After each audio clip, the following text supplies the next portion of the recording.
So I've been working on a couple of simple modifications to the Davis vertical feed. This is one of them. Just a wedge shape.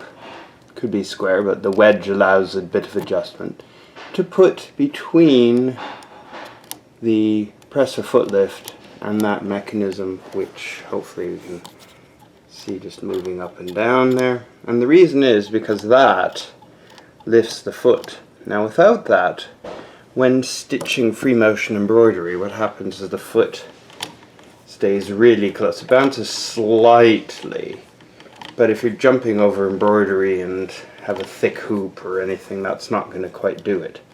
So putting this wedge in here, one option is to lift the foot, press through foot lever like that, but then the foot is quite high up off the ground. It doesn't go quite as low as I'd like. It'd be quite easy to drop it as well. Okay, so what I realize is just putting this little wedge in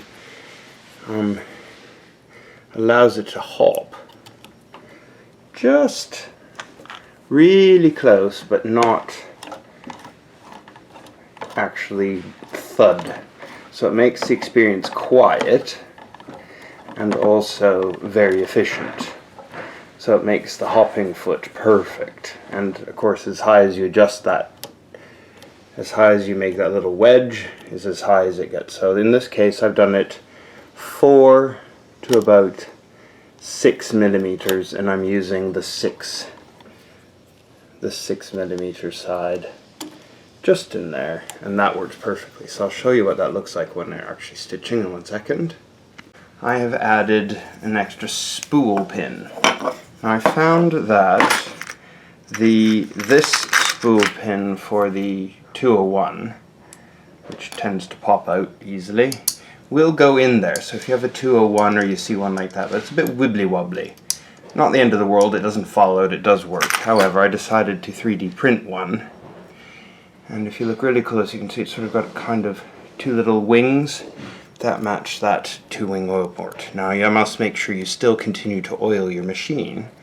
But the advantage of this is, of course, now I've got 2 spool pins, so I can wind a bobbin if I want. Of course, I do tend to use a lot of industrial, but I was working away yesterday on embroidery, and it was easier just to have 2 spool pins here.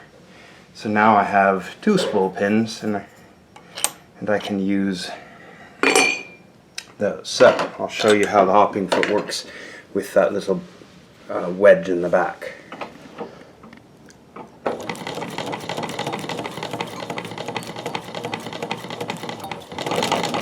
So you can see it's just perfect.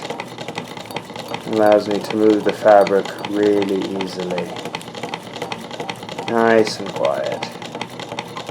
Of course, if I speed it up, it still works.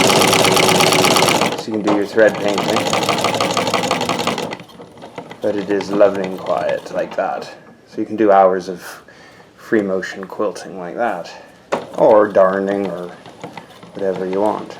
But anyway, I thought you might find that interesting.